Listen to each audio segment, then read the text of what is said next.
আসসালামু আলাইকুম, আশা করি সবাই ভালো আছেন। আজকে কথা বলবো মেয়েদের যে সাদা স্রাব হয় সেটা এবং এর ফলে প্রদাহ বা চুলকানি নিয়ে।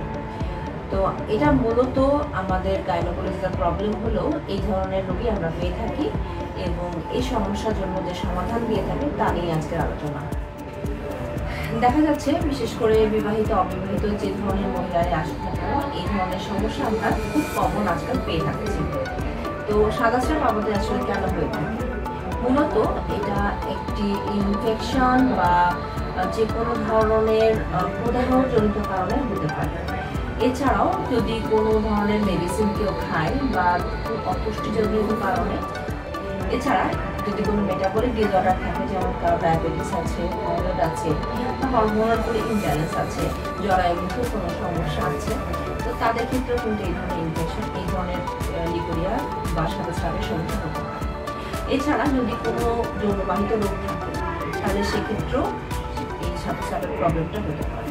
তো যেটা হয় আসলে দেখা যাচ্ছে যে সাদা স্রাবের ফলে বিভিন্ন ধরনের চুলকানি বা ব্যথার উদ্রেক হতে পারে এবং এর কালার দেখে আমরা আসলে রোগটা নির্ণয় করি। কারো কারো ক্ষেত্রে এই সাদা স্রাবের রঙটা সাদা হতে পারে, কারো ক্ষেত্রে হলুদ হতে পারে, কারো ক্ষেত্রে সবুজ রঙের হতে পারে।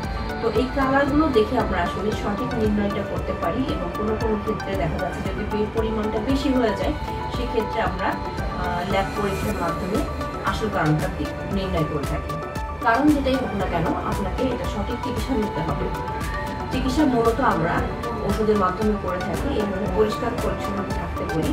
এই সময় অনেকে আমাকে জিজ্ঞেস করে থাকেন যে যৌন মিলন বা যৌন সহবাস করা যাবে কিনা।